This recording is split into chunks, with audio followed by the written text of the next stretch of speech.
Hello everyone. तो finally हम लोगों का मोशन इन अ प्लेन का आज लास्ट वीडियो आ गया है। आज हम लोग ख़त्म कर देंगे इस चैप्टर को, काफ़ी दिनों से परेशान कर रहा है। ठीक है, तो आज हम लोगों का लास्ट टॉपिक है circular motion. Circular motion is not a small topic. यहाँ पे आप लोगों को सबसे पहले बेसिक बातें करनी होती है, फिर उसके डायनेमिक्स को पढ़ना होता है, फिर वहाँ पे डायनेमिक्स मतलब फोर्स। ठीक है, सर्कुलर मोशन में कौन कौन सी फोर्स आती है, तो उसमें फिर आपको centripetal force, centrifugal force, in force का जो एप्लीकेशन है मतलब बैंकिंग ऑफ रोड्स और डेथ वॉल, ये सारी चीज़ें जो आती है आपकी डेथ वेल, ये सारी चीज़ें जो आपकी आती है ये सब आप लोग स्टडी करोगे 12th में। ठीक है, अपने महाराष्ट्र बोर्ड के सिलेबस का यही फ़ायदा है कि यहाँ पे जो आप लोगों को सीबीएसई में हार्ड चैप्टर है वो हमें भेज दिए गए हैं 12th में। जैसे फॉर एग्जांपल यहाँ पे रोटेशनल मोशन बहुत लोगों को हार्ड लगता है, गया है वो 12th में। ठीक है, तो ऐसे कई सारे चैप्टर्स हैं जो आप लोगों को 12th में भेज दिए गए हैं, जो कि एक अच्छी बात है। तो आज हम लोग सर्कुलर मोशन का जो बेसिक बातें दी गई है वो डिस्कस करेंगे। बोर्ड के लिए सबसे इंपॉर्टेंट वीडियो है क्योंकि कॉनिकल पेंडुलम का क्वेश्चन जो है वो एग्जाम में आता है।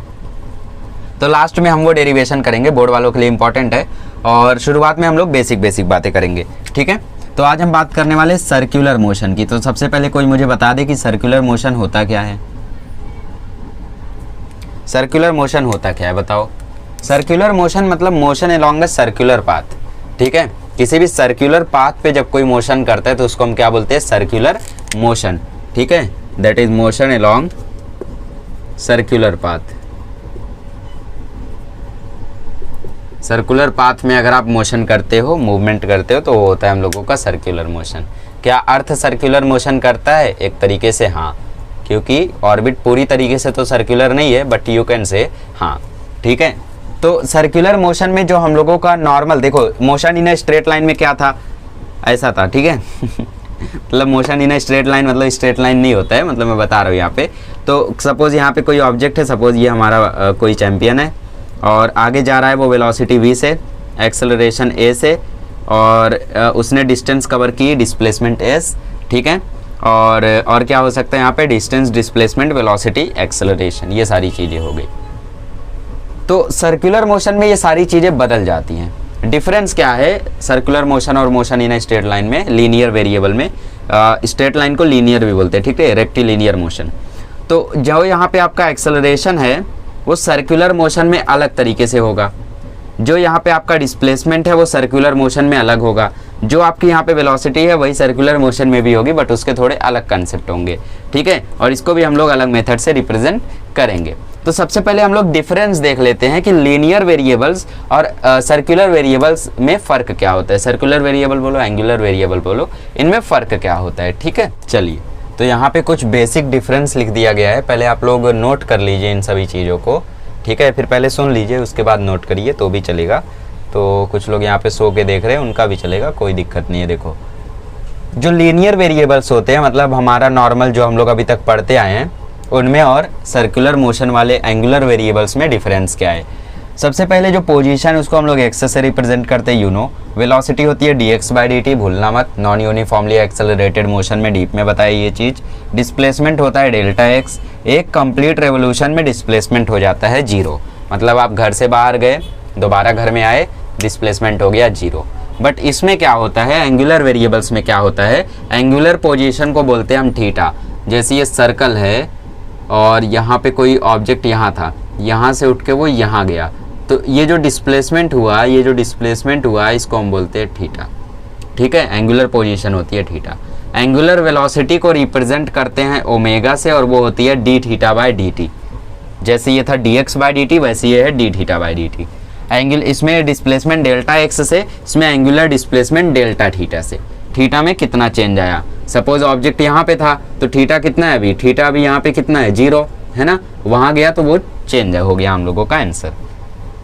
यहाँ पे एक कंप्लीट रेवोल्यूशन में डिस्प्लेसमेंट 0 था, बट यहाँ पे एक कंप्लीट रेवोल्यूशन में डिस्प्लेसमेंट 0 नहीं होगा। पूछो क्यों?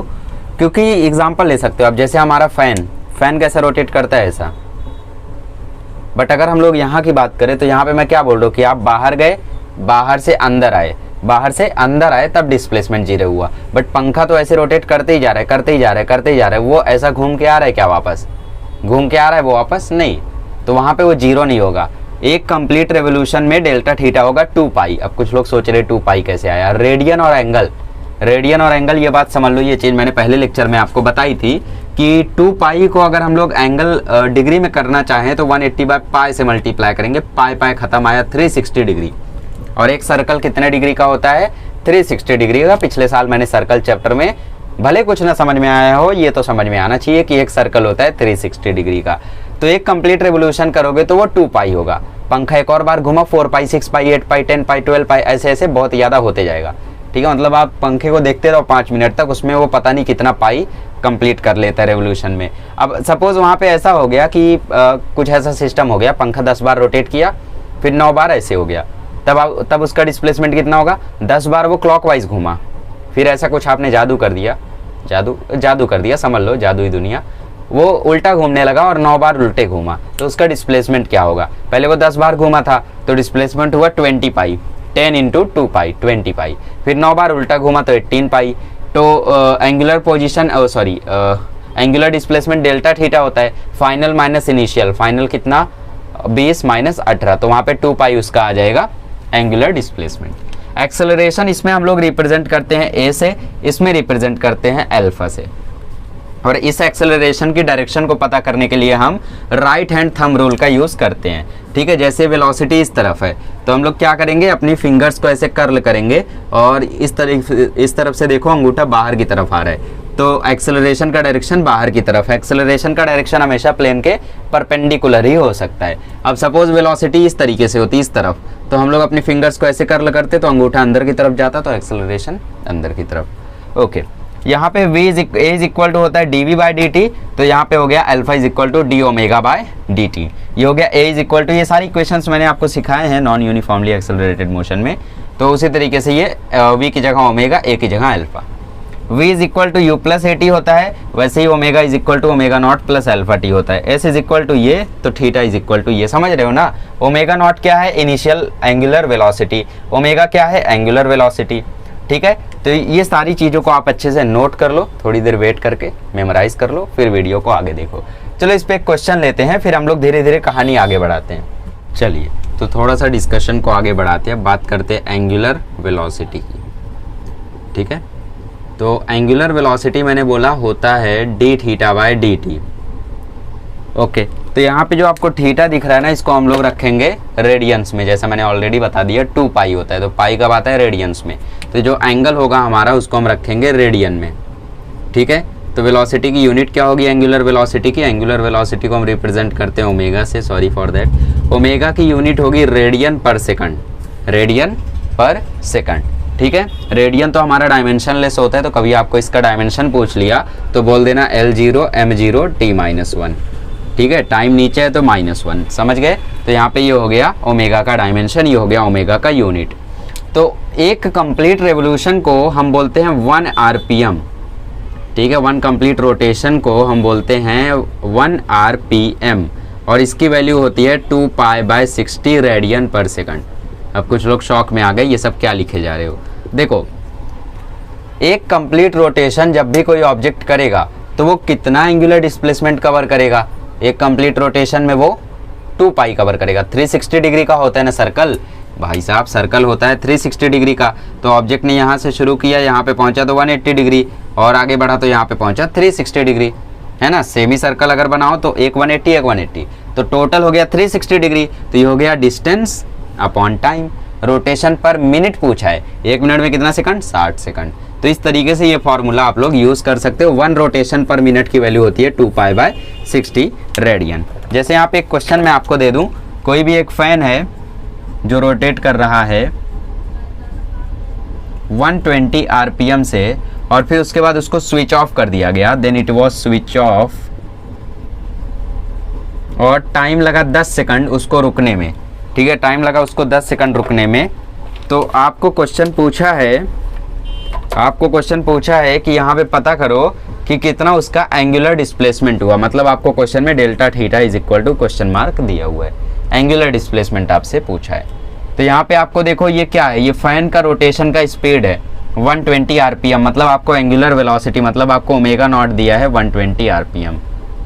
टाइम लगा है 10 सेकंड, डेल्टा थीटा आपको पता करना है। लास्ट में फैन रुक जाएगा तो जो ओमेगा होगा वो तो 0 होगा, फाइनल एंगुलर वेलोसिटी। लास्ट में तो फैन रुक जाएगा ना, तो ओमेगा 0 होगा। तो यहाँ पे आप लोग इक्वेशन ऑफ मोशन का यूज़ कर सकते हो। ये फालतू क्वेश्चन है, वैसे एग्जाम में आता नहीं है, ठीक है, फिर भी कराना जरूरी है, आ सकता है। तो omega is equal to omega not plus alpha t. यहाँ पे एक और चीज़ लिख लेना कि एक्सेलरेशन कांस्टेंट है, एक्सेलरेशन कांस्टेंट है, तभी तो ये इक्वेशन लगा पाओगे। ओमेगा 0 है, ओमेगा नॉट 120 है, ठीक है। इसको चाहो तो पहले चेंज कर दो, आरपीएम में दिया हुआ है ना, तो आरपीएम में इसको चेंज करो तो 2π/60 से इसको मल्टीप्लाई करो। 2π/60 से मल्टीप्लाई करोगे तो 62 या 120 कट गया तो ये हो गया 4π।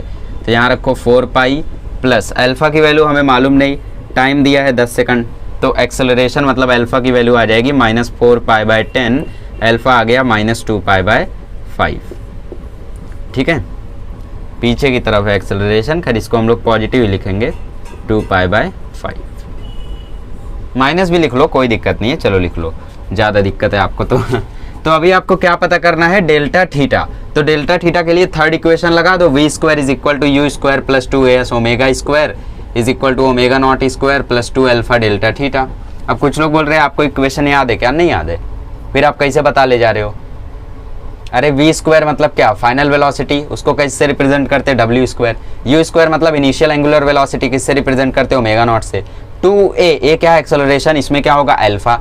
s क्या है? डिस्प्लेसमेंट, इसमें क्या होगा? थीटा। मुझे भी नहीं याद है, मैं ऐसे ही लिख देता हूँ, ठीक है। ये तो 0 है, ये कितना है? ओमेगा नॉट, ओमेगा नॉट है 4π, 4π का स्क्वायर प्लस 2, अल्फा कितना है? -2π/5 डेल्टा थीटा। अब इसको यहाँ भेज दो, 4π का स्क्वायर हो जाएगा 16π² माइनस 4π/5, इसको यहाँ भेज दो तो -16π बराबर -4π/5 इंटू डेल्टा थीटा। तो ये माइनस माइनस खत्म, पाई से एक पाई खत्म, 4 1 जा 4, 4 जा 16, 4 5 जा 20, तो डेल्टा थीटा आ जाएगा 20π। कैसा लगा क्वेश्चन? यहाँ पे आपको फैन का रोटेशन का स्पीड दिया हुआ था 120 आरपीएम, ठीक है, 120 आरपीएम। क्वेश्चन इजी आएगा, टेंशन मत लो, क्वेश्चन इजी आता है, इतना हार्ड नहीं आता है, बट हाँ थोड़ा सा हार्ड लेवल का क्वेश्चन आपको प्रैक्टिस करवाना जरूरी है। तो यहाँ पे इसका रोटेशन दिया हुआ था 120 आरपीएम, 1 आरपीएम होता है इतना, तो 120 आरपीएम हमने निकाल लिया, 4π आया। फिर टाइम दिया था, इक्वेशन ऑफ मोशन यूज किया, आ गया आंसर, इसमें क्या दिक्कत है। अब चलो आगे बढ़ते हैं और अब सर्कुलर मोशन के एक्सेलरेशन की बातें करते हैं। चलिए थोड़ा सा अब हम लोग लेवल को फिर से इंक्रीज करते हैं। तो ये हमारा सर्कल था और यहाँ पे कोई ऑब्जेक्ट था, उसने यहाँ तक डिस्टेंस कवर की, सपोज उसका एंगुलर डिस्प्लेसमेंट थीटा है, डिस्टेंस s है और ये r है। तो यहाँ से हम लोग एक चीज़ जानते हैं, s इज इक्वल टू होता है r theta, where theta is in radian. ये चीज़ पता है ना आपको, s is equal to r theta where theta is in radian, पहले लेक्चर में मैंने ये चीज़ बताई थी। ओके, तो यहाँ पे आप लोगों को जो ओमेगा की वैल्यू थी वो दी हुई थी delta theta divide by delta T, इतना पता है ना। डेल्टा थीटा मतलब चेंज इन पोजीशन और ये है चेंज इन टाइम, ये एंगुलर वेलोसिटी का फॉर्मूला। तो यहाँ से अगर हम थीटा की वैल्यू देखें तो वो आ रही है s/r, तो इसको हम लोग ऐसा भी तो लिख सकते हैं, delta s/r divide by delta T. अब बताओ रेडियस चेंज होगा क्या सर्कल का? सर्कल का रेडियस चेंज होते सुना है क्या? मतलब सर्कल 10 सेंटीमीटर का था, बंदा 10 मीटर चला तो रेडियस हो गया 20 सेंटीमीटर, ऐसा होगा ही नहीं। तो इसका मतलब इसको हम लोग अलग कर लेते, तो इसको हम लोग लिख सकते हैं delta S divide by delta T into 1/r। Delta S divide by delta T देखा देखा लग रहा है, ये तो लीनियर वेलोसिटी है, तो इसका मतलब इसका फॉर्मूला आ जाएगा perpendicular velocity divide by radius of the circle. Perpendicular क्यों? क्योंकि इसका हम लोग 90 डिग्री वाला कंपोनेंट लेंगे, वर्टिकल कंपोनेंट, ठीक है, न्यूमेरिकल सॉल्व करते समय। जैसे आपको बोला कि एक ऑब्जेक्ट है जो ऐसे जा रहा है 20 मीटर पर सेकंड से और एंगल बना रहा है 37 डिग्री, तो यहाँ पे आएगा 20 cos थीटा और यहाँ पे आएगा 20 sin थीटा, ठीक है, sin थीटा बोले तो sin 37। तो यहाँ पे आप लोगों को 20 sin 37 दिया हुआ है, तो आप क्या करोगे, sin 37 रख के वैल्यू चेंज करोगे। sin 37 होता है 3/5, तो ये आ गया 12, ऊपर की तरफ 12। तो ओमेगा आप कैसे निकालोगे? परपेंडिकुलर वेलोसिटी 12, रेडियस ले लो 6 डिवाइड बाय 6, तो ओमेगा आ जाएगा 2π रेडियन पर सेकंड। समझी इतनी बातें? समझ में आया ना ये क्या है हम लोगों का? ये डेरिवेशन है, लीनियर और एंगुलर वेरिएबल के बीच में रिलेशन, रिश्ता। समझ गए? चलो आगे बढ़ते हैं। तो वो सारी चीज़ें आपकी बेसिक में आती हैं। अब जहाँ से क्वेश्चंस आते हैं नीट में, वो चीज़ों को हम लोग डिस्कस करते हैं, ठीक है। तो सबसे पहली बात, हम लोग यहाँ पे सर्कुलर मोशन पढ़ रहे हैं, तो यहाँ पे सर्कुलर मोशन के बारे में कुछ बेसिक चीज़ें आपको मालूम रहनी चाहिए। सबसे पहला आता है frequency. Frequency is number of revolutions या रोटेशंस बोल दो, number of revolutions in 1 second. कोई भी ऑब्जेक्ट 1 सेकंड में कितना ज़्यादा रिवॉल्व कर सकता है वो होता है फ्रीक्वेंसी। 1 सेकंड में क्या वो 1 मीटर ही रिवॉल्व कर सकता है, या फिर ऐसा भी हो सकता है 10 सेकंड में वो 1 रिवोल्यूशन करता है, तो फ्रीक्वेंसी क्या हो जाएगी 1/10। 22 सेकंड में 44 रिवोल्यूशन करता है, तो फ्रीक्वेंसी क्या हो जाएगी 44/22। मतलब एक टाइम पीरियड में कितना रिवोल्यूशन कोई भी ऑब्जेक्ट कर लेता है वो होता है हम लोगों का फ्रीक्वेंसी। समझा इतना? कोई ऑब्जेक्ट 20 बार रिवॉल्व कर लेता है 40 सेकंड में, तो उसका फ्रीक्वेंसी आ जाएगा 20/40। कोई ऑब्जेक्ट 2 बार रिवॉल्व कर लेता है 1 सेकंड में, तो उसका फ्रीक्वेंसी आ जाएगा 2/1। ठीक है, ये होता है फ्रीक्वेंसी। अब कोई भी फ्रीक्वेंसी को आप लोग फाइंड कैसे करोगे? देखो, एंगुलर वेलोसिटी और फ्रीक्वेंसी के बीच में रिलेशन होता है, that is omega is equal to 2πn। n क्या है यहाँ पे? फ्रीक्वेंसी है। ठीक है, ये आपका रिलेशन है, अच्छे से याद कर लो इस रिलेशन को। ओके, तो ये आपका हो गया रिलेशन ओमेगा और फ्रीक्वेंसी के बीच में। अब आप लोग पूछोगे रिलेशन आया कहाँ से? ये रिलेशन यहीं से है, omega is equal to delta theta divide by delta t. यहाँ पे जो 1/डेल्टा टी था उसकी जगह हमने पुट कर दिया फ्रीक्वेंसी, और डेल्टा थीटा जो है वो है 1 कंप्लीट रेवोल्यूशन। ठीक है, number of revolution in 1 second. तो यहाँ पे जो 1 कंप्लीट रेवोल्यूशन है उसको हम बोलते हैं 2π, तो उसकी जगह 2π लिख दिया और 1/, टाइम पीरियड की जगह फ्रीक्वेंसी। अब समझ जाएगा। देखो अभी टाइम पीरियड क्या होता है? Time period it is the reciprocal of frequency. Frequency का रेसिप्रोकल होता है ये। ठीक है, रेसिप्रोकल ऑफ फ्रीक्वेंसी, या फिर हम लोग इसको क्या बोल सकते हैं? Time taken to complete 1 revolution. Time taken to complete 1 revolution. एक रेवोल्यूशन कंप्लीट करने में कितना टाइम लगता है उसको हम बोलते हैं फ्रीक्वेंसी। तो पहले डेफिनेशन से आपको इसका फॉर्मूला समझ में आ रहा होगा, t is equal to 1/f। जरा इस 1/f को इस इक्वेशन में पुट करो। ठीक है, फ्रीक्वेंसी को f से रिप्रेजेंट कर रहे हैं, तो यहाँ पे भी f ही लिख देता हूँ, f ही सही रहता है, मेरी आदत n की है। चलो, तो omega is equal to 2π। Frequency की वैल्यू यहाँ से बताओ, फ्रीक्वेंसी वहाँ, टाइम पीरियड यहाँ, तो फ्रीक्वेंसी आ जाएगा 1/टाइम पीरियड, तो इसको लिख दो 1/टाइम पीरियड। तो ओमेगा की एक और वैल्यू लिख दो 2π/t। यहीं से क्वेश्चन आए हैं एग्जाम में, यही फॉर्मूले से। तो ये सारे फॉर्मूले को आप लोग थोड़ा ज़्यादा महत्व दें तो अच्छा रहेगा। ठीक है, अच्छे से नोट करते जाओ। 1 शॉट में बहुत सारी चीज़ें आज समझाने वाला हूँ। हो सकता है आपको लगे कि आज बहुत पका रहे हैं, समझ में नहीं आ रहा है, ऐसा हो सकता है, बट बहुत सारी चीज़ें आज बताने वाला हूँ, थोड़ा लेक्चर भारी जाएगा। ठीक है, पहले इतना नोट कर लो। चलिए, तो हम लोग अब पढ़ते हैं थोड़ा एक्सेलरेशन के बारे में। ठीक है, सर्कल में कौन कौन सी एक्सेलरेशन आती है? यहाँ पे आपको 4 टाइप की एक्सेलरेशन दिखेंगी। जी हाँ, 4 टाइप की एक्सेलरेशंस दिखेंगी, बट उससे पहले कुछ चीज़ें मैं आपको रिवाइज करा देता हूँ। जैसे s इज इक्वल टू होता है r theta, v is equal to होता है r ओमेगा। कब बताए v is equal to r omega? अरे बोला ना, क्या बोला था? Omega is equal to v perpendicular divide by r को यहीं रहने दो, ओमेगा को वहाँ भेज दो, v को यहीं रहने दो, r को वहाँ भेज दो। ठीक है, तो r omega is equal to v। समझ गए? वैसे तो इसका करेक्ट डेफिनेशन है v vector v is equal to r cross omega. ठीक है, ये इसका करेक्ट डेफिनेशन है, बट आप इसको नहीं भी याद करते हो, इसको याद रखते हो तो भी कोई दिक्कत नहीं है। ठीक है, तो एक्सेलरेशन यहाँ पे आप लोगों को 4 टाइप की पढ़नी है। सबसे पहला आपको पढ़ना है सेंट्रीपिटल एक्सेलरेशन, सेकंड आपको पढ़ना है टेंजेंशियल एक्सेलरेशन, तीसरा आपको पढ़ना है नेट एक्सेलरेशन,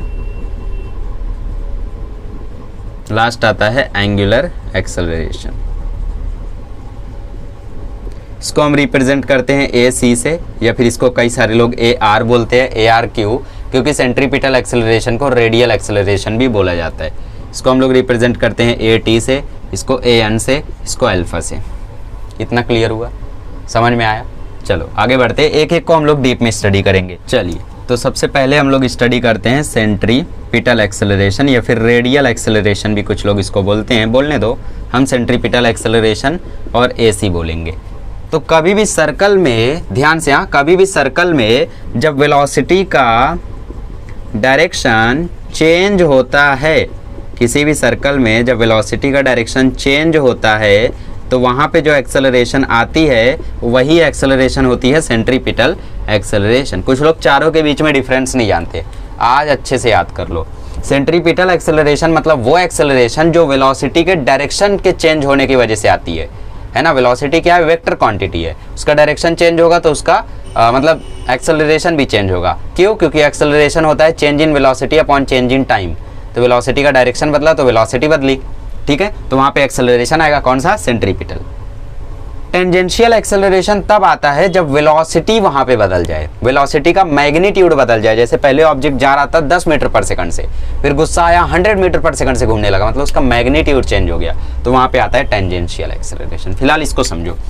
सेंट्रीपिटल एक्सेलरेशन मतलब सेंटर की तरफ, जैसे वेलोसिटी इस तरफ है, फिर वेलोसिटी इस तरफ है, फिर वेलोसिटी इस तरफ है, फिर वेलोसिटी इस तरफ है, ठीक है, तो यहाँ पे डायरेक्शन चेंज हो रहा है, ऊपर, इधर, नीचे, आगे, पीछे, ऐसा चेंज होते जा रहा है वेलोसिटी। तो वेलोसिटी क्यों चेंज हो रहा है? क्योंकि इसका डायरेक्शन चेंज हो रहा है। तो डायरेक्शन चेंज होने की वजह से जो एक्सेलरेशन आता है वो होता है सेंट्रीपिटल एक्सेलरेशन, और इसकी वैल्यू होती है v²/r, कैपिटल R लिखते, ठीक है। अब वहां से v की वैल्यू ढाप लो, क्या वैल्यू है? r omega divided by r, इसका स्क्वायर। स्क्वायर क्यों? क्योंकि इस पे भी स्क्वायर था, इतना लल्लू सवाल। तो ये हो जाएगा r² omega square divide by r, खत्म खत्म। तो आपको टेंजेंशियल सेंट्रीपिटल एक्सेलरेशन की वैल्यू मिल गई r ओमेगा स्क्वायर। चलो यहाँ पे आप लोगों को सेंट्रीपिटल फोर्स बता देता हूँ थोड़ा। वैसे अभी दोबारा मैं आपको बताऊंगा जब कॉनिकल पेंडुलम वाला हम लोग डेरिवेशन करेंगे, टेंशन मत लो, बट फिर भी थोड़ा सा भी आप लोग समझ के रखो। सेंट्रीपिटल फोर्स बहुत हार्ड लगता है सबको। देखो बहुत ही बेस्ट एग्जांपल से आपको मैं बताता हूँ सेंट्रीपिटल फोर्स, ठीक है। सेंट्रीपिटल फोर्स एक नॉर्मल फोर्स है। फोर्स क्या होता है? फोर्स होता है मास इंटू एक्सेलरेशन, मानते हो या नहीं? तो यहाँ पे हम सेंट्रीपिटल फोर्स की बात कर रहे हैं, तो एक्सेलरेशन भी सेंट्रीपिटल रखेंगे। सेंट्रीपिटल एक्सेलरेशन की वैल्यू होती है v²/r, तो सेंट्रीपिटल फोर्स की वैल्यू भी आ जाती है mv²/r। लास्ट ईयर कुछ लोग बोल रहे थे आप मुझे बताओ कि सेंट्रीपिटल फोर्स का फॉर्मूला कहाँ से आया। अब मैं क्या उनको पूरी ये कहानी बताने जाऊँ? मैं बोला आओ 11th में देखते हैं, है ना। चलो, तो सेंट्रीपिटल फोर्स का सबसे बेस्ट एग्जांपल हमारा अर्थ और सन है, या फिर अर्थ और मार्स, या फिर बाकी सारे प्लेनेट। तो यहाँ पे हम लोगों का ये अर्थ है और यहाँ पे कोई भी एक और ऑब्जेक्ट है, सन ले लेते हैं। तो सन अर्थ को खींच रहा है कि नहीं? अगर न्यूटन सही है तो इसका मतलब मैं भी सही हूँ कि सन अर्थ को अपनी तरफ खींच रहा है। कौन से फोर्स से? ग्रेविटेशनल फोर्स से। कौन से फोर्स से? ग्रेविटेशनल फोर्स से। सो अकॉर्डिंग टू न्यूटन यहाँ पे फोर्स ऑफ अट्रैक्शन है, तो अर्थ जो है वो सन से आके टकरा क्यों नहीं जाता है? सन अर्थ को खींच रहा है बट अर्थ जो है वो सन से टकरा क्यों नहीं रहा है? क्योंकि जो अर्थ है वो इस ग्रेविटेशनल फोर्स को यूज कर रहा है एज अ सेंट्रीपिटल फोर्स और कर रहा है सर्कुलर मोशन। समझे कि नहीं? अर्थ जो है वो इस फोर्स को, ग्रेविटेशनल फोर्स को यूज कर रहा है एज अ सेंट्रीपिटल फोर्स, और सेंट्रीपिटल फोर्स से वो कर रहा है सर्कुलर मोशन। कोई भी ऑब्जेक्ट, जैसे आप अभी क्या करो, स्ट्रिंग लो, स्ट्रिंग में पत्थर बांधो, पत्थर को आप ऐसे अपनी तरफ खींचो, बट आपके वो तरफ नहीं आएगा, वो थोड़ा सा घूम जाएगा, क्योंकि जिस फोर्स से आपने खींचा वो फोर्स उसने वो फोर्स को यूटिलाइज कर लिया एज सेंट्रीपिटल फोर्स और कर लिया सर्कुलर मोशन। जैसे इलेक्ट्रॉन वाले में देखो मैंने बताया था वहाँ पे, वैसे ही यहाँ पे भी है। तो यहाँ पे जो सेंट्रीपिटल फोर्स है वो इक्वल होता है ग्रेविटेशनल फोर्स के, ठीक है। मतलब mv²/r बराबर होगा gm/r² के। तो यहाँ पे एक आर खत्म, यम खत्म, तो v² की वैल्यू आ जाएगी gm/r, v is equal to आ जाएगा √2 अरे ये सब मैं क्या कर रहा हूँ, बस इतना ही जान लो कि यहाँ पे सेंट्रीपिटल फोर्स बराबर रहता है ग्रेविटेशनल फोर्स के। समझा? सेंट्रीपिटल फोर्स कोई नई फोर्स नहीं है, उसकी वैल्यू भी ma ही होती है, बट एक्सेलरेशन जो सेंट्रीपिटल है उसकी वैल्यू ये होती है, तो हमने यहाँ पे रख दिया। इतनी बातें क्लियर है? समझ में आया अच्छे से? चलो, इस सेंट्रीपिटल एक्सेलरेशन को अच्छे से नोट कर लो। चलिए अब दूसरी बात करते हैं टेंजेंशियल एक्सेलरेशन की। तो मैंने आपको ऑलरेडी बता दिया टेंजेंशियल एक्सेलरेशन होता क्या है। टेंजेंशियल एक्सेलरेशन तब आता है जब वेलोसिटी का मैग्नीट्यूड चेंज होता है। क्या चेंज होता है? वेलोसिटी का मैग्नीट्यूड चेंज होता है, ठीक है। वेलोसिटी मैग्नीट्यूड चेंज, और मैग्नीट्यूड चेंज होगा मतलब वेलोसिटी चेंज होगी, वेलोसिटी चेंज होगी मतलब एक्सेलरेशन आएगा। कौन सा एक्सेलरेशन आएगा? टेंजेंशियल एक्सेलरेशन आएगा, ठीक है। टेंजेंट सुना है ना आपने? लास्ट ईयर मैंने ही पढ़ाया था सर्कल चैप्टर, आपने नहीं पढ़ा तो वो मेरी गलती नहीं है, ठीक है। मैंने तो पढ़ा है, अब आपने नहीं पढ़ा तो वो आपकी गलती। तो टेंजेंट के अलॉन्ग जो यहाँ पे एक्सेलरेशन है उसको बोलते हैं टेंजेंशियल एक्सेलरेशन, और ये तब आती है जब मैग्नीट्यूड चेंज होता है। मैग्नीट्यूड बोले तो 5, 10, 15, 20, 25 ये सब। जैसे कोई ऑब्जेक्ट घूम रहा था 5 मीटर पर सेकंड से, बट तभी वो घूमने लगा 10 मीटर पर सेकंड से, तो इसका मैग्नीट्यूड चेंज हो गया। ठीक है, मतलब टेंजेंशियल एक्सेलरेशन की वैल्यू होती है D of magnitude divide by D T. ठीक है, इससे इस मॉड से हम क्या रिप्रेजेंट करते हैं, मैग्नीट्यूड रिप्रेजेंट करते हैं। पढ़े हो ना दूसरा चैप्टर वेक्टर्स, हर चैप्टर आएगा, देखते जाओ बस। ठीक है, थोड़ी थोड़ी चीजें आएंगी, अब इतना भी मत डर जाओ। तो टेंजेंशियल एक्सेलरेशन तब आता है जब मैग्नीट्यूड चेंज होता है। अब तीसरी की भी बात यही कर लेते हैं कि नेट एक्सेलरेशन होता क्या है। इवेंचुअली इसको हम लोग एक टाइप नहीं बोल सकते, नेट एक्सेलरेशन को एक टाइप नहीं बोल सकते। नेट एक्सेलरेशन होता क्या है, देखो जो सेंट्रीपिटल एक्सेलरेशन होती है वो ऐसी होती है, और जो टेंजेंशियल एक्सेलरेशन है वो ऐसी होती है। ठीक है, just wait a moment. Okay, तो टेंजेंशियल एक्सेलरेशन ऊपर की तरफ, सेंट्रीपिटल एक्सेलरेशन सेंटर की तरफ। तो जो नेट एक्सेलरेशन होगा वो यहाँ कहीं आएगा, और parallelogram law of vector addition लगा दो, एंगल 90 डिग्री है तो पाइथागोरस ही लगा दो, वो सब झंझट नहीं है। ठीक है, तो नेट एक्सेलरेशन की वैल्यू आ जाएगी एक्सेलरेशन सेंट्रीपिटल एक्सेलरेशन का स्क्वायर और टेंजेंशियल एक्सेलरेशन का स्क्वायर, ये आ गया आपका ए नेट का वैल्यू। अब आपसे कोई पूछ ले डायरेक्शन, तब क्या बोलोगे, तब बोलोगे tan अल्फा बराबर ए सी बाई ए टी। ठीक है, ये फॉर्मूले नोट कर लो। जैसे आपको डायरेक्ट क्वेश्चन आ सकता है नीट में, आपको मतलब थोड़ा घुमा सकता है। जैसे आपको बोल दिया कि वेलोसिटी इतनी है, मैग्नीट्यूड इतना है, डायरेक्शन ये है, तो आप बताओ वहाँ पे नेट एक्सेलरेशन कितना होगा। तो ये सारे क्वेश्चन आपसे पूछे जा सकते हैं, फॉर्मूला नोट कर लो। जो क्वेश्चन आए हैं वो मैं आपको कराऊंगा, टेंशन मत लो। चलिए तो लास्ट वाले की बात कर लेते हैं। लास्ट वाला कौन सा था, एंगुलर एक्सेलरेशन। एंगुलर एक्सेलरेशन कब आता है, जब वेलोसिटी भी चेंज हो टाइम के चेंज होने के साथ, change in velocity with change in time, तब आता है एंगुलर एक्सेलरेशन। ठीक है, इसको हम रिप्रेजेंट करते हैं ए इसको अल्फा से रिप्रेजेंट करते हैं, बिकॉज एंगुलर एक्सेलरेशन को ऐसा लिखेंगे क्या, नहीं, तो इसको हम रिप्रेजेंट करते हैं अल्फा से। ठीक है, तो अल्फा की जो वैल्यू होती है वो क्या होती है, यहाँ से हम लोग एंगुलर एक्सेलरेशन की बात कर रहे हैं, मतलब डेल्टा ओमेगा, मतलब change in velocity upon change in time. या फिर आपको इंस्टेंटेनियस पूछ लिया कि एक पॉइंट पर बताओ, तो वहाँ पे यूज़ कर लोगे d omega by d t.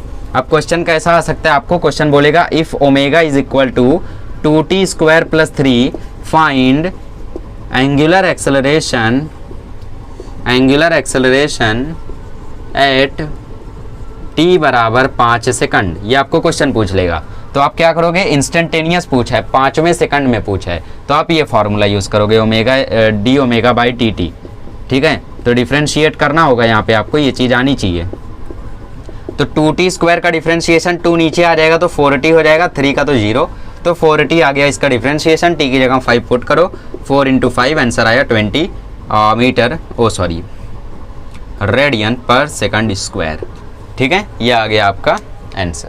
अब आप लोगों को टेंजेंशियल एक्सेलरेशन और एंगुलर एक्सेलरेशन में रिलेशन भी पूछ सकता है, तो AT इज इक्वल टू होता है R अल्फा, नोट करके रख लो, प्लीज़ नोट दिस वन। ठीक है, कि AT होता है R अल्फा, समझ गए। अल्फा क्या है, एंगुलर एक्सेलरेशन, AT क्या है, टेंजेंशियल एक्सेलरेशन, R क्या है, रेडियस। अब इतनी चीज़ें होने के बाद आपको कुछ न्यूमेरिकल्स मैं आपको करा देता हूँ। ठीक है, बट उसके लिए आपको फॉर्मूले याद रहने चाहिए। अगर आपको फॉर्मूले नहीं याद है तो मैं एक बार सारे फॉर्मूले लिख देता हूँ, और फॉर्मूले को देख देख के न्यूमेरिकल करते हैं। ठीक है, चलिए तो AIPMT 2005 नीट का क्वेश्चन है ये, 2005 का। देखते हैं कितने लोग इसको कर पाते हैं। ईजी क्वेश्चन है, हो जाना चाहिए। ठीक है, ट्राई करो। चलो मैं करता हूँ। क्वेश्चन में बोला stone tied to the end of a string 1 metre long, मतलब आपको रेडियस दिया है 1 metre, and whirled along the circle, और स्टोन जो है वो 22 रेवोल्यूशन करता है 44 सेकंड में, मतलब ये फ्रीक्वेंसी देने की कोशिश कर रहा है। ठीक है, तो ओमेगा की एक वैल्यू मैंने बताई थी 2πf एंगुलर वेलोसिटी की, तो 2π इंटू फ्रीक्वेंसी कितनी होगी यहाँ पे, 22 रेवोल्यूशन कर रहा है 44 सेकंड में। ठीक है, तो फ्रीक्वेंसी कितनी होगी, 22 डिवाइड बाय 44, तो 22 1 जा 22, 22 2 जा 44, 2 खत्म, तो ओमेगा की वैल्यू आ गई पाई। हाँ, magnitude of acceleration of stone, तो यहाँ पे आपको निकालना है सेंट्रीपिटल, R भी लिख सकते हो, रेडियल। ठीक है, R ओमेगा स्क्वायर होता है, R कितना है 1 और ओमेगा कितना है पाई, तो इसकी वैल्यू आ गई पाई स्क्वायर, खत्म। अगर पिछला क्वेश्चन नहीं हुआ है तो ये क्वेश्चन कम से कम आपसे हो ही जाना चाहिए। तो इसमें कुछ है ही नहीं, आपको रेडियस दे दिया, आपको टाइम पीरियड दे दिया है, सीधा आंसर बताओ आप। ठीक है,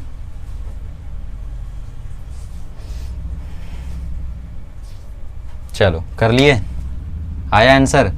तो सेंट्रीपिटल एक्सेलरेशन फिर से निकालनी है, जो कि होता है ओमेगा स्क्वायर आर। ओमेगा की वैल्यू होती है 2π/t। ये वाली वैल्यू क्यों रखी, क्योंकि यहाँ पे टाइम पीरियड बोला था। इसका स्क्वायर इंटू आर की वैल्यू 5 सेंटीमीटर। सेंटीमीटर को अगर हम लोग मीटर में कन्वर्ट करेंगे तो सेंटीमीटर को मीटर में कन्वर्ट करो, 1 मीटर होता है 100 सेंटीमीटर, तो ये हो जाएगा -2। ओके, टाइम पीरियड दिया है यहाँ पे 0.2, इसका स्क्वायर। ठीक है, टाइम पीरियड सीधा दिया है 0.2 पाई इंटू 5 इंटू 10⁻²। ये देखो पॉइंट हटा और यहाँ पे 0 आया, पाई से पाई ख़त्म, 2 10 × 20, तो ये आ गया 100 इंटू 5 इंटू 10⁻² 100 को मैं लिख सकता हूँ 10⁻² इंटू 5 इंटू 10⁻² प्लस 2 -2 ख़त्म, आंसर आ गया, आंसर आ गया, आंसर आ गया 5। समझ में आया क्या? कैलकुलेशन समझी क्या? 2π/t लिखा, 0.2 नीचे लिखा, पॉइंट हटाओ तो ऊपर एक 0 बढ़ाओ, या फिर बोल दो ऊपर नीचे 10 से मल्टीप्लाई किया है। ठीक है, फिर कैंसिलेशन किया, आंसर आ गया। चलो आखिरी क्वेश्चन करते हैं। चलिए, तो थर्ड क्वेश्चन आपको थोड़ा सा डायग्राम बना के दिया था, मैं भी आपको डायग्राम बना के देता हूँ। तो यहाँ पे ये सर्कल है, सर्कुलर पाथ, और यहाँ पे पार्टिकल है। इस तरफ वो इसका एक्सेलरेशन अल्फा, और यहाँ से वो एंगल बना रहा है 30 डिग्री का। ठीक है, ये हमारा सेंटर है O, और ये है रेडियस। रेडियस की वैल्यू दी थी 2.5 मीटर, और एक्सेलरेशन की वैल्यू दी थी 15 मीटर पर सेकंड स्क्वायर। और आपसे क्वेश्चन में पूछा था find the speed of particle. ठीक है, आपको स्पीड पूछी थी पार्टिकल की। तो बताओ इसका आंसर। आपको A दिया है, R दिया है, और V पूछ रहा है, ओमेगा पूछ रहा है। तो एक ही फॉर्मूला है, AC = V²/R। ऑप्शन दे देता हूँ आपके ऑप्शन से 4.5, 5.2, 5.7, 6.2, ये आपके हो गए ऑप्शन। आंसर बताइए। रिसेंटली आया, ये 2014-15 का क्वेश्चन है। ठीक है, 2015 का है। चलो करो इसको।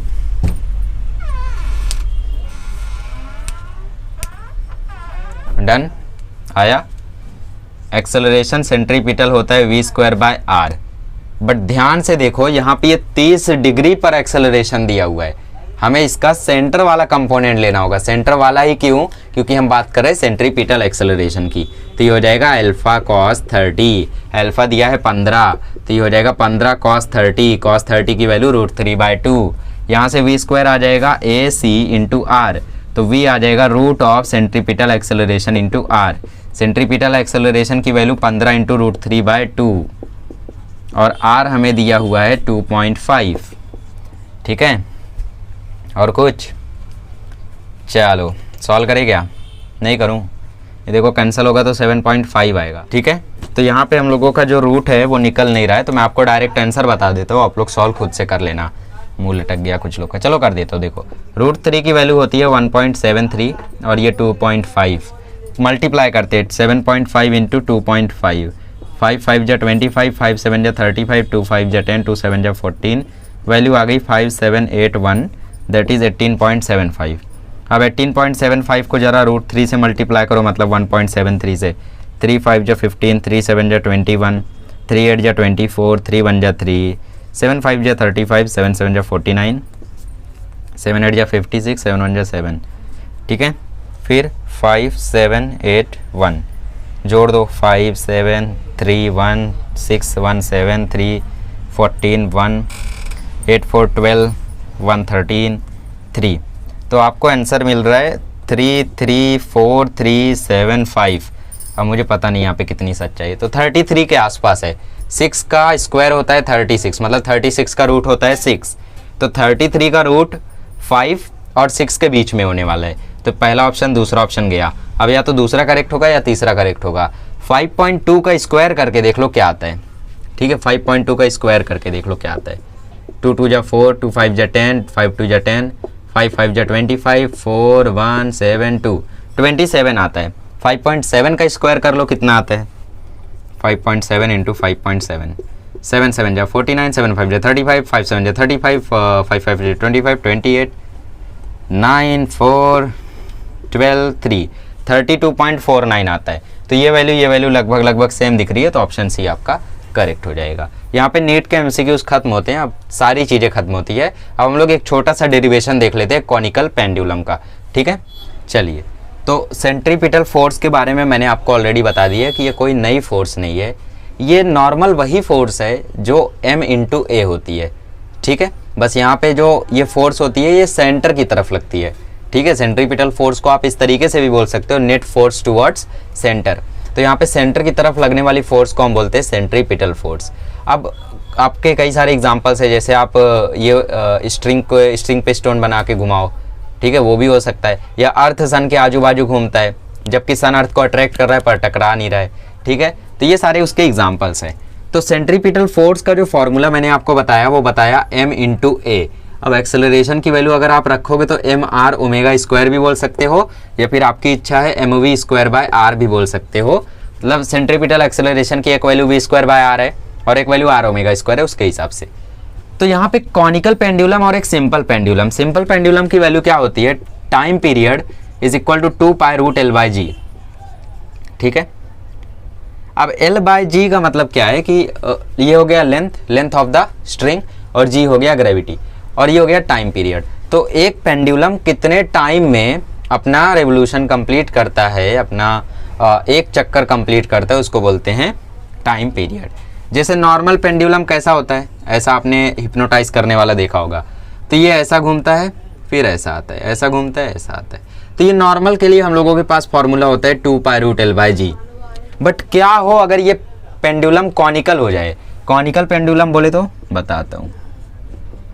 देखो यहाँ से सपोज ये बॉब है आपका, बॉब मतलब वो पत्थर जो यहाँ पे आप बांधे रहते हो, डायमंड बोल दो, हीरा बोल दो, जो भी बांधो। तो इस बॉब को अब तक हम लोग क्या कर रहे थे, ऐसे घुमा रहे थे, ऐसे घुमा रहे थे। बट अभी हम क्या कर रहे हैं, कॉनिकली घुमा रहे हैं, ऐसे घुमा रहे हैं। कभी देखा है आपने, जैसे आप लोग झूले का एग्जाम्पल ले सकते हो, एक झूला होता है ना कि साइड में बैठो और ऐसे घूमता है वो, तो वो कॉनिकल पेंडुलम की तरह होता है ना। आप इधर बैठे रहते हो और झूला ऐसे घूमता है, कॉनिकल।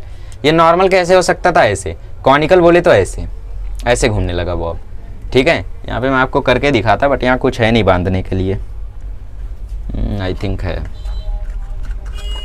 देखते हैं, करते हैं जुगाड़। चलो इंक की बॉटल को बांध देते हैं हम लोग, देखते हैं क्या आता है। इससे लग रहा है मैथमेटिक्स का सवाल कर रहे हैं, नहीं। देखो हम लोगों का सिंपल पेंडुलम कैसा हो गया, ऐसा हो गया, ठीक है। कॉनिकल पेंडुलम बोले तो ऐसा, फंस गया। कॉनिकल पेंडुलम बोले तो ऐसा, ऐसा। अब ये कॉनिकल पेंडुलम है। सिंपल पेंडुलम कैसा, अरे रुक जा भाई, सिंपल पेंडुलम कैसा, ऐसा। कॉनिकल कैसा, ऐसा। गया। ठीक है, समझ गए। आई होप अब आपको क्लियर हो गया होगा इस एग्जाम्पल के बाद। चलो, तो ये बॉब इस तरीके से जाएगा और इस तरीके से कंप्लीट करके वापस आएगा। तो यहाँ पे हम लोग अपना इमेजिनरी बना लेते हैं लाइन, जहाँ पे वो गया होगा इमेजिनरी बना लेते हैं परपेंडिकुलर। ये हो गया एंगल थीटा, जिस एंगल से वो रिवॉल्व कर रहा है, ठीक है। तो ये जो स्ट्रिंग है ना, बॉब के लटकने की वजह से स्ट्रिंग में आएगी एक टेंशन। टेंशन मतलब अगले लेक्चर में मैं आपको सबसे पहला वीडियो फोर्स के ही बारे में डालूंगा, बिकॉज आप लोगों को अगर बेसिक पता रहेगा तभी लॉज ऑफ मोशन आएगा। तो उसका बेसिक है फोर्सेस से, तो सारी फोर्सेस मैं आपको अगले लेक्चर में क्लियर कर दूंगा। फिलहाल इतना समझ लो, जब स्ट्रिंग टाइट रहती है, जैसे ये स्ट्रिंग है, स्ट्रिंग जब टाइट रहती है तो इसके अंदर आता है टेंशन, ठीक है। चलो, तनाव बोल सकते हो आप लोग। तो ये हो गया हमारा टेंशन, बॉब लटक रहा है तो टेंशन आएगा ही, ठीक है। ये आ गया टेंशन, इसकी सपोज लेंथ है L, तो ये बॉब का मास सपोज m है, तो इस बॉब को ग्रेविटी नीचे खींचेगी, तो सपोज खींच रही है mg से, ठीक है। तो यहाँ पे आप लोगों को एक दिक्कत आ सकती है, अभी आपको mg नहीं मालूम है। देखो हम जो खड़े हुए ना, हमें अर्थ खींच रहा है mg से, अपनी तरफ वो खींच रहा है कि आ जाओ आ जाओ आ जाओ, थोड़ा भी ऊपर जाऊंगा मैं, खींच लिया मेरे को, ठीक है। तो यहाँ पे वैसे बॉब को भी अर्थ खींच रहा है mg से, बट क्यों रुका हुआ है, क्योंकि ऊपर टेंशन उसको बैलेंस कर रही है। इसको अगले लेक्चर में समझ जाओगे अच्छे से, ठीक है, जब इक्विलिब्रियम ऑफ फोर्सेस वगैरह में डालूंगा। तो ये देखो, ये t है थीटा के साथ वाला, ये होगा t cos थीटा। पहले मैं इसका आपको फॉर्मूला ही बता देता हूँ। इसका टाइम पीरियड होता है 2 pi root L cos theta by g. ठीक है, इसमें हम लोग मतलब ऐसे याद कर सकते हो, वर्टिकल कंपोनेंट लेते हैं तो वर्टिकल कंपोनेंट में होगा L cos थीटा, ये L तो ये होगा L cos थीटा। ठीक है, तो ये क्या होगा, ये होगा L sin थीटा। ये लेंथ L है तो इसका ट्रायंगल बना के देख लो ना, ये हमारा थीटा और ये लेंथ है L। अब यहाँ से बताओ साइन थीटा क्या होगा, 90 डिग्री तो ये है, तो साइन थीटा होगा अपोजिट अपॉन, अपोजिट क्या है यहाँ पे, अपोजिट है ये, इसका कुछ पता नहीं है, सपोज x है। ठीक है, और हाइपोटेनस है L, तो x क्या होगा यहाँ पे L साइन थीटा, मतलब ये वैल्यू क्या होगी L साइन थीटा, तो इसलिए ये वैल्यू हो गई हमारी L साइन थीटा। समझा इतना, और टेंशन ऊपर mg नीचे, तो यहाँ पे mg को जो बैलेंस कर रहा है वो कौन कर रहा है, t cos थीटा कर रहा है। ठीक है, इस तरफ लेंथ कितना होगा, इस तरफ लेंथ होगा L cos थीटा और इस तरफ लेंथ क्या होगा L sin थीटा। समझ गया ना, ट्रायंगल से, ट्रायंगल से नहीं समझना है तो ऐसे समझ लो कि थीटा के साथ वाला cos थीटा, जो बचा वो sin थीटा। ठीक है, चलो आगे बढ़ते हैं। तो ओमेगा क्या होता है हमारा, ओमेगा होता है 2 पाई f। ठीक है, या फिर इसको हम बोल सकते हैं omega is equal to 2 pi by t, time को बोल सकते हैं 2 पाई बाई ओमेगा। तो मतलब अगर हमें ओमेगा की वैल्यू मिल जाए तो हमें टाइम पीरियड मिल जाएगा।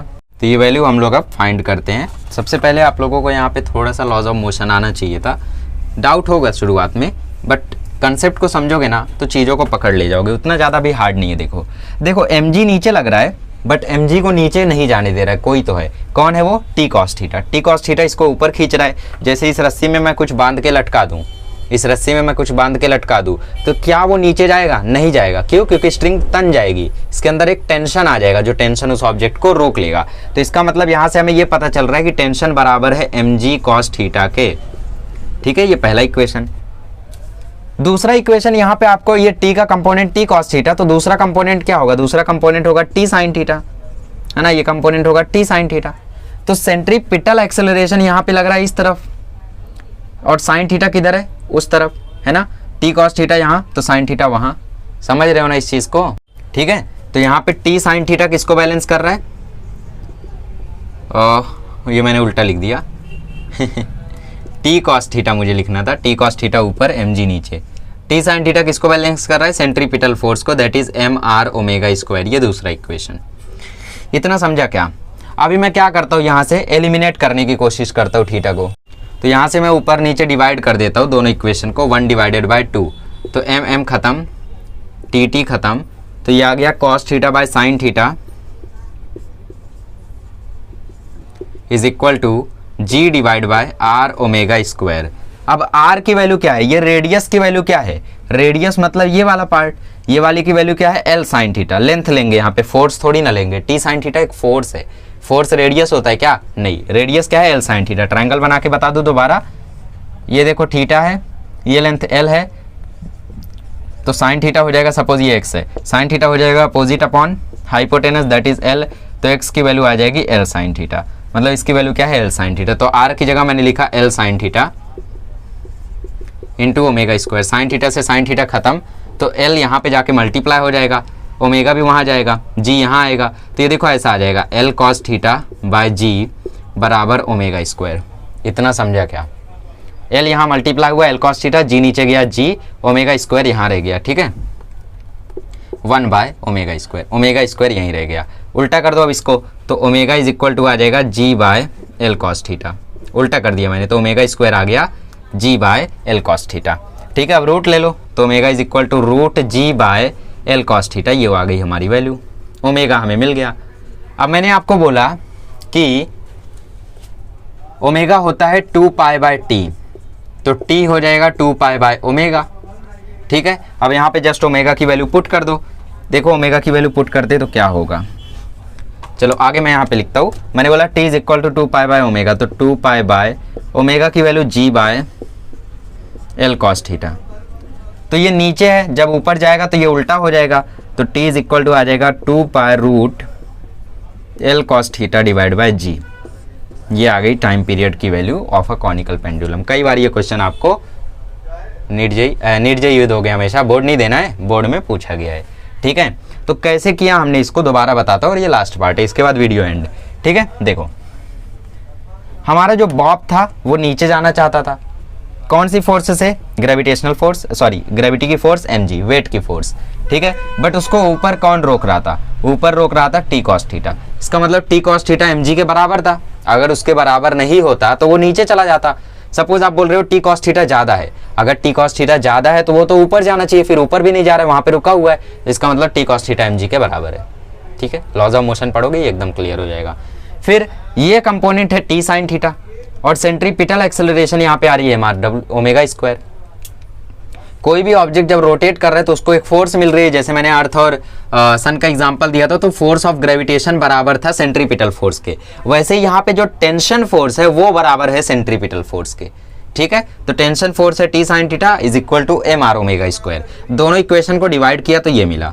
अब r की वैल्यू मुझे यहाँ से पता करनी थी, तो ट्राइंगल बना के मैंने आपको बताया कि ये वैल्यू होगी l sin थीटा। तो l sin थीटा पुट किया तो ये हमें मिल गया 1 ओमेगा स्क्वायर। फिर ओमेगा की वैल्यू मिल गई √g/l cos थीटा। फिर मैंने बोला टाइम पीरियड होता है 2π/ओमेगा, क्योंकि ओमेगा होता है 2π टाइम पीरियड। तो उसमें मैंने ये वैल्यू पुट की और हमें टाइम पीरियड मिल गया। अब यहाँ पे क्वेश्चन वगैरह पूछ सकता है बोर्ड में, जेई में तो नहीं आएगा, ठीक है, नीट में नहीं आएगा ये सब। तो ये सारी चीज़ें आप लोगों के लिए थी। अब अगले साल 12th में हो सकता है मैं पढ़ाऊँ, हो सकता है मैं ना पढ़ाऊँ। आप पढ़ोगे उसमें बैंकिंग ऑफ रोड, कि रोड को थोड़ा सा टेढ़ा क्यों बनाया जाता है रेसिंग ट्रैक पे, ठीक है। आप पढ़ोगे मौत का कुआं, मौत के कुएं में किस तरीके से वहाँ पे राइडिंग करते कि लोग गिरते नहीं है, कौन सी ऐसी फोर्स है जो लोगों को गिरने नहीं देती है, ठीक है। ये सारी चीज़ों को आप लोग अगले साल डिस्कस करोगे, और साथ ही में आप लोग कुछ इंपॉर्टेंट पॉइंट्स भी देखोगे अगले साल पहले चैप्टर में, रोटेशनल मोशन।